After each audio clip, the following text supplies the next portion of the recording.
It's a special hand. Second. My story will be a bit long. I hope you bear with me. It's called. Because I want to challenge all of you. When we came here the first time, I remember our Sheke told us to use our hobbies. I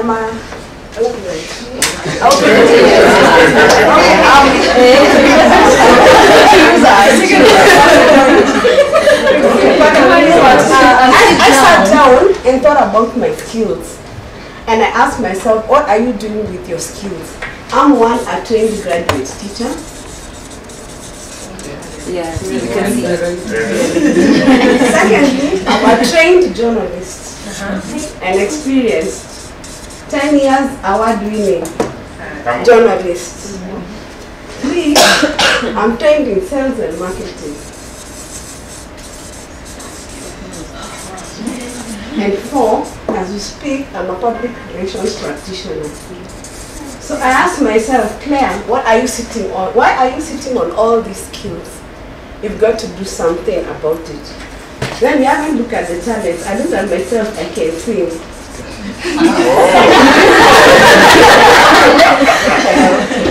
Yes, I can knit. I'm also trained in sports. I can ref sports in games. So I asked myself, why are you sitting on all these skills? You've got to wake up and smell the coffee.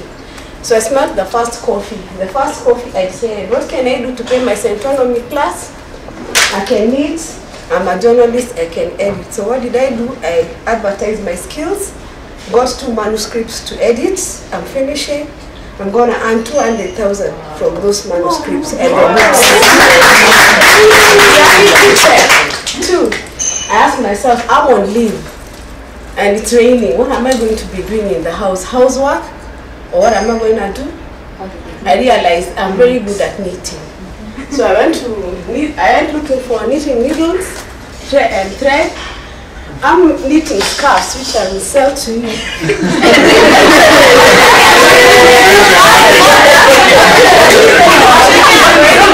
First order, I decided to knit a scarf for myself, so I wore it. When I went with it to church, someone asked me, where did you get that scarf?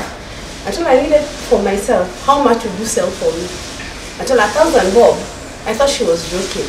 She told me, can you give it to me? Of course, yes. Yes. I gave it to her, got my first 1,000 shillings. Then I attended a meeting in the evening. I had another one my aunt had knitted for me. Sold it at another 1,000 shillings. I've paid my Centronomy class from knitting.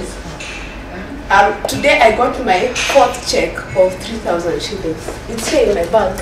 From knitting scarves. And I'm on leave. So what would I be doing with that leave? Sleeping, watching movies. But instead I'll still watch my movie, but I still knit. So, challenging you. Then I decided, I think I have all these skills, what am I going to do with them? I have 2 grown sons. My first son is working. He's a banker. My baby is doing actuarial science. He's in campus. I'm a spendthrift. I can really spend when I have money. Because I know how to hustle. So you see, with all these skills I get, I'm a spendthrift. And my son is like that. So I sat with him and told him, from now on, you're going to be my accountant. I'm going to be shopping. I come with, Washeke said we have to carry a small notebook with all the expenses. When you go to the supermarket, when you buy anything, when you go to the market, everything you write. So I bought a black book, Kasuku, the hardcover, and a pen, and it's kept in a specific place. So when I come in the evening, the first thing my son asked me, Mom, where are the receipts? How much have you spent today? I asked him, starting with your fare, in the receipts.